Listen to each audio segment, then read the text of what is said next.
아니하게 하여 그들을 내 백성으로 삼고 나는 그들의 하나님이 되리라 함이라. 주 여호와의 말씀이니라. 아멘. 에스겔서 14장 1절부터 11절까지의 본문입니다. 그들을 내 백성으로 삼고 나는 그들의 하나님이 되리라. 그들을 내 백성으로 삼고 나는 그들의 하나님이 되리라 라고 하는 말씀의 제목입니다. 에스겔에게 주신 여호와의 말씀 27번째 시간인데요. 오늘 본문에서는 하나님이 사역하시는 의도와 목적이 무엇인지에 대해서 말씀하고 있습니다. 그것은 이스라엘을 하나님의 백성으로 삼으실 것이고 또한 그들의 하나님이 되실 것이다 라고 하는 일이었습니다. 11절 다시 한번 읽도록 하겠습니다. 11절 말씀. 이는 이스라엘 족속이 다시는 미혹되어 나를 떠나지 아니하게 하며 다시는 모든 죄로 스스로 더럽히지 아니하게 하여 그들을 내 백성으로 삼고 나는 그들의 하나님이 되리라 함이라. 주 여호와의 말씀이니라. 이렇게 증거하고 있습니다. 자, 에스겔의 배경 우리가 먼저 기억하면서 말씀을 들어가면 좋겠습니다. 예루살렘이 무너졌습니다. 이스라엘이 망한 상태죠. 왜 이런 일이 발생했느냐? 자, 이것들을 계속해서 설명해 주고 있습니다. 그 원인은 외부에 있는 것이 아니었습니다. 환경 때문에 있는 것도 아니었습니다. 바로 그들의 마음 안에서 그 일이 있었던 것입니다. 하나님을 마음의 중심에 두지 않았던 것이고 하나님의 백성이라고 하면서 정작 하나님을 따르지 않았던 것입니다. 말씀을 따르지 아니하고 자신의 본성, 그 욕망들을 따라갔습니다. 그렇게 살아갔다는 것이죠. 따라서 그들이 멸망하고 망했던 이유는 그들의 죄악 때문이었고 악행 때문이었다라는 것을 계속해서 깨우쳐서 말씀하고 있습니다. 그렇게 되니까 어떤 일로 연결이 되냐? 그들은 망하게 되는 것이고 다시 말해 예루살렘은 무너지게 되는 것이었고 이방인들에게 포로로 끌려가게 되는 것이었다. 자, 이것을 지금 에스겔의 말씀을 통해서 설명해 주고 있는 것이죠. 자, 이러한 상태에 있는 자들을 다시 구원하셔서 회복시키시겠다라고 하는 것이 하나님의 의도와 목적이 되고 있습니다. 백성 아닌 자로 나아갔던 자들을 다시 붙들어서 하나님의 백성으로 삼으시겠다라고 하는 약속입니다. 잃어버리고 잊어버린 하나님을 다시 깨닫게 하셔서 부르게 하심으로 다시 그들의 하나님이 되시겠다라고 하는 것. 그래서 모든 의도와 사역이 하나님의 구원사역으로 연결하므로 하나님이 그 온전한 사역을 완성시키시겠다라고 하는 것이 아버지께서 주신 말씀의 약속이었습니다. 본문에는 미혹하지 않게 하겠다, 죄로 더럽히지 않게 하겠다 이렇게 약속하고 있는 것입니다. 신앙도 마찬가지죠.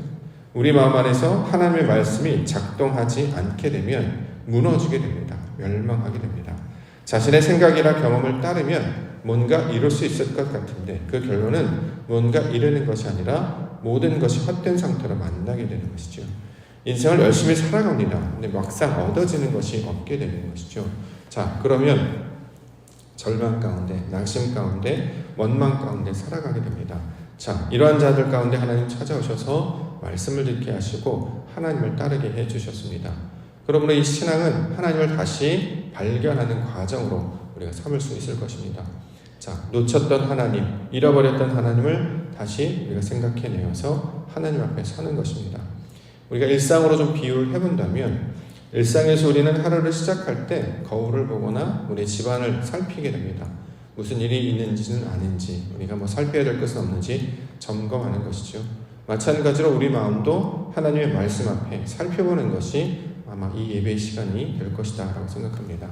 마음이 온전히 하나님을 따르고 있는지, 마치 하나님을 거울로 삼는 것처럼 말씀 앞에 우리를 세워서 우리의 신앙이, 우리 심령이 이상이 있는 것은 없는지 늘 점검하고 살펴야 할 것입니다. 이렇게 나아갈 때 하나님께서는 다시 우리의 주인 되심을 기억하게 하시고 그 말씀 가운데 살아가는 하나님의 거룩한 백성이 되게 해주실 것이다 라는 것이죠. 오늘도 주신 말씀을 붙잡고 하나님을 우리가 살펴보므로 우리 마음 가운데 주인 되신 하나님의 말씀을 그 진리를 온전히 따라가시는 우리 그렇게 해서 주의 말씀과 동행하시는 우리 믿음의 성도와 교회가 되기를 소망합니다.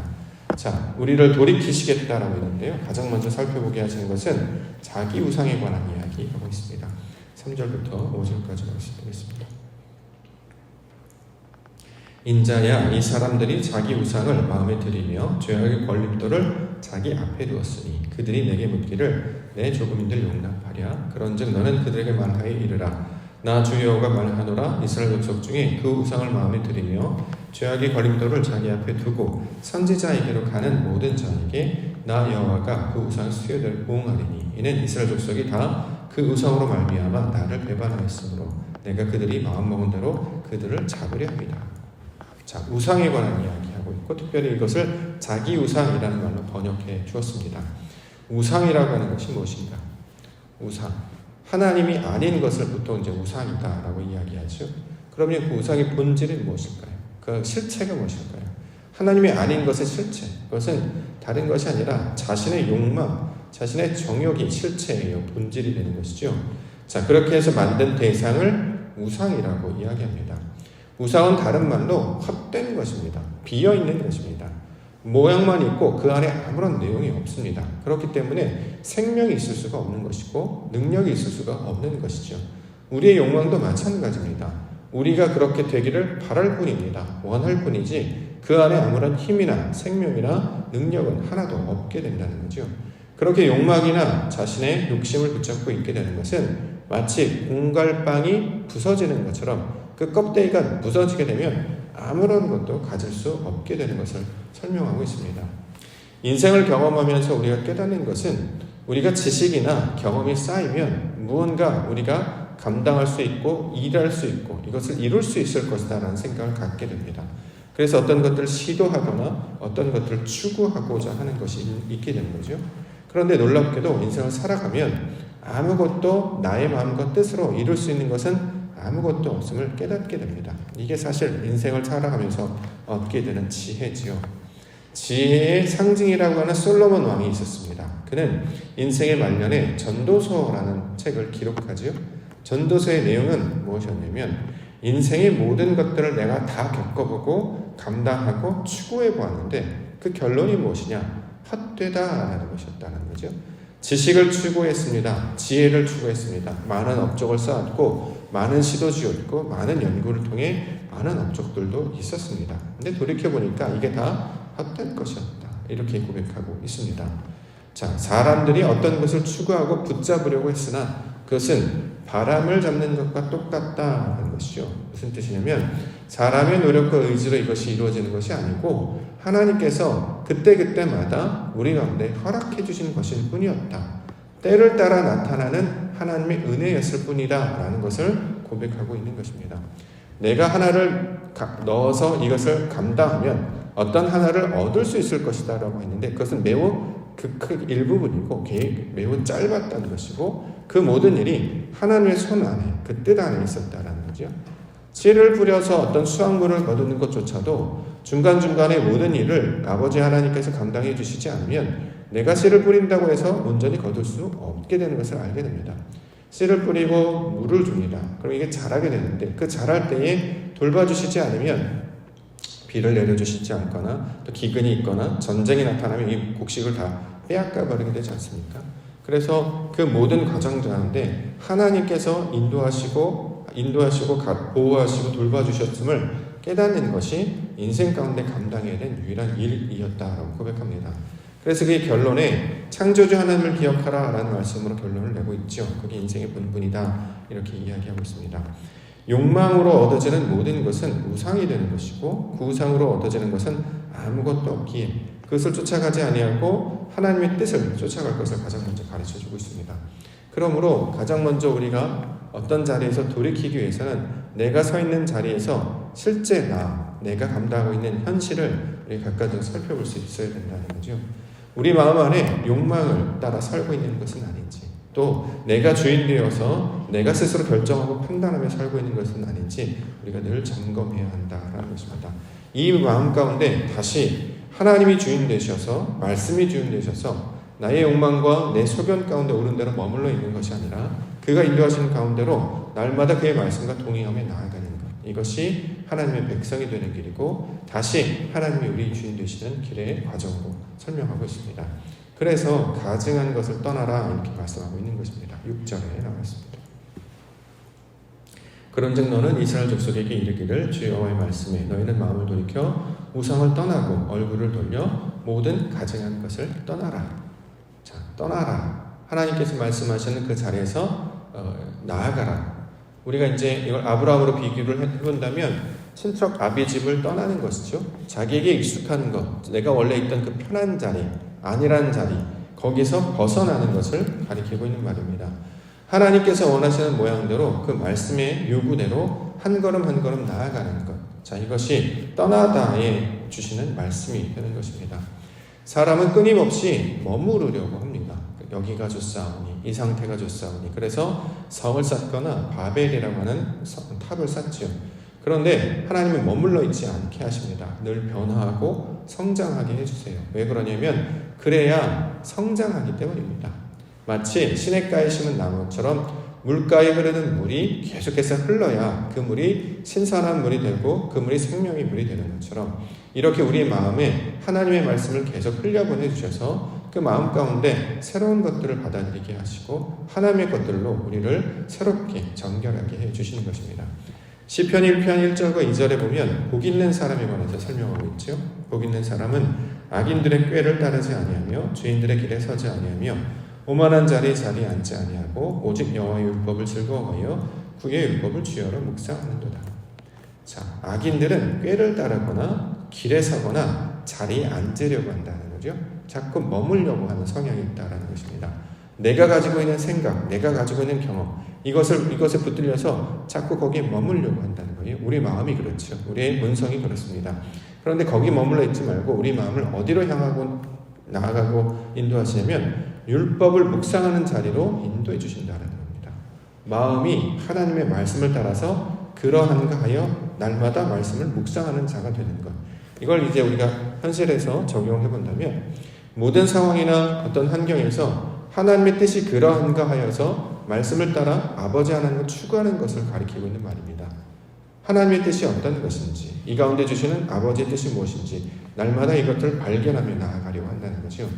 우리가 이 세상 가운데 하나님께서 생명을 주어 보내신 것은 자리를 차지하거나 어떤 역할을 감당하려고 주신 것이 아니고 하나님을 발견하라는 거죠.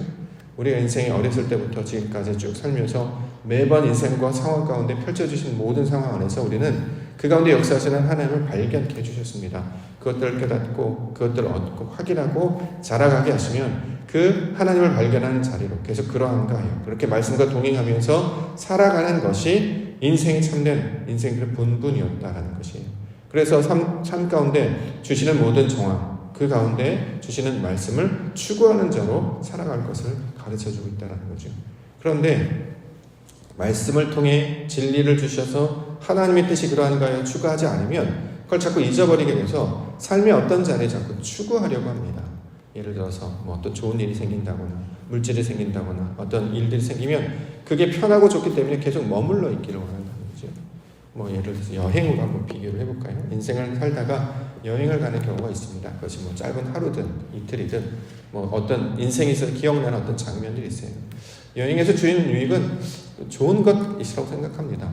좋은 어떤 환경도 보고 좋은 것들도 보고 어떤 생각들도 하게 되고. 근데 이제 문제는 돌아와야 되죠. 계속 여행의 자리에 있을 수는 없습니다. 현실이 있기 때문에요. 그래서 우리가 일상의 일들을 감당해야 되는 것이고 또 삶을 통해 우리에게 주신 삶을 우리가 항상 돌아보아야 한다는 거죠.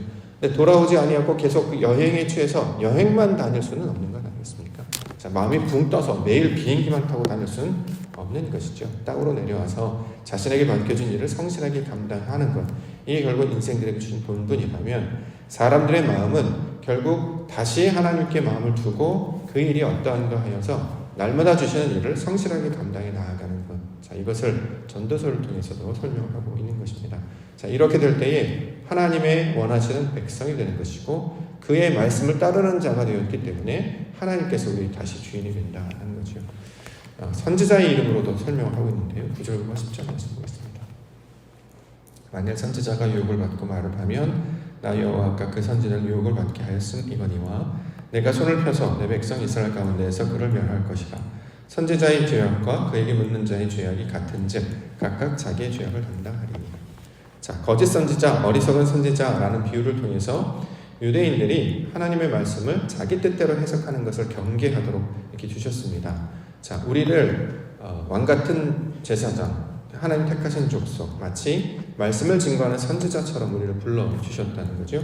그러면 말씀을 전하는 자이기 때문에 말씀의 열매를 거두게 될 것입니다. 자, 이것이 목적이 되어야 된다는 거죠. 그런데 미혹의 말을 전하는 자는 넘어지게 될 것이다. 이것이 하나님께서 인생들 가운데 펼치신 하나님의 공의입니다. 심은 대로 낳게 하시는 것, 이것이 공의다라는 거죠. 이것에 대해서 이의를 제기할 수 없습니다. 하나님께서 만들어진 원리, 법칙이기 때문입니다. 그러므로 다시 너희는 욕심을 따라 썩어져가는 구습을 따르지 말라라고 하는 거죠. 그럼 어떻게 되느냐? 삶에 있어서 우리의 길이 온전하게 가고 있는지를 날마다 점검하여서 이것을 수정해야 합니다. 조정해야 된다는 거죠. 잘 가고 있는지, 길에서 벗어나고 있는 것은 아닌지 늘 살펴야 하는 것입니다. 다시 말해 하나님의 뜻을 증거하고 전하고 있는지, 하나님의 뜻에 따라 살고 있고 이것을 드러내고 있는지를 늘 점검해야 된다는 거죠. 그렇지 않으면 인생 가운데 나타난 모든 것은 헛된 것이기 때문입니다. 오직 선지자에게서 나타나는 유일한 증거는 그에게 있어서 말씀의 열매로 나타나는 것을 열매로 얻게 하셨기 때문에 하나님의 백성들은 그 뜻을 따라 살도록 우리 가운데 가르쳐 주셨습니다. 신명기 18장 22절에 만일 선지자가 있어 여호와의 이름으로 말한 일에 증험도 없고 성취함도 없으면 이는 여호와께서 말씀한 것이 아니요 그 선지자가 제 마음대로 한 말이니 너를 그를 두려워하지 말지니라. 자, 하나님의 뜻에 따라 말하지 않고 제 뜻대로 말하면 아무것도 남지 않는다. 헛된 것이다. 이렇게 지금 이야기하고 있습니다. 그러므로 하나님의 선지자로 부르신 자들의 우리 가운데 주신 것은 결론이 어떻게 되겠습니까? 그 결론에 남아야 되는 그 열매는 말씀이 남아야 된다는 거죠. 하나님의 뜻이 그러한가 한가, 이것을 우리가 늘 찾는 것이 인생 가운데 목적이 되어야 되는 것입니다. 어떤 열매, 우리에게 눈에 나타나는 뭔가가 아니라 그래서 아버지 뜻을 내가 구했고 깨달았다. 이게 이스라엘 백성들 가운데 주신 목적이 되어야 된다는 것이고 우리가 추구해야 될 신앙의 방향이 되어야 된다는 것입니다. 이제 2021년도가 지나가고 있고 다음 주면은 새로운 숫자 2022년도의 숫자입니다. 우리가 이것을 이제 숫자로 확인은 합니다만 사실 숫자는 우리에게 큰 의미가 없죠. 왜냐하면 날마다 똑같은 하나님의 뜻을 따라 살고 있기 때문에 그렇습니다. 그러나 이것을 우리가 숫자적으로 이해를 하는 이유는 그 삶을 통해 하나님의 것들을 채워가도록 우리 가운데 가르쳐 주셨습니다. 그렇기 때문에 새로운 해를 맞이하면서 우리가 동일한 시간, 동일한 모양으로 신앙생활을 합니다만 그 안에 주의 말씀들을 추구하고 말씀을 심고 거기에 따라 하나님께서 원하시는 것들을 열매를 거두시는 우리 은혜가 있기를 원합니다. 그래서 깨어있고 기뻐하고 헌신하는 것으로 갔는데요. 2022년도에는 우리가 새벽 예배로 나아갔을 때도 주의 나라와 뜻을 구하고 우리 심령 가운데 하나님의 것들로 충만한 그 은혜가 있게 해주시옵소서 기도하며 나아가시는 우리 성도님들 되기를 원합니다.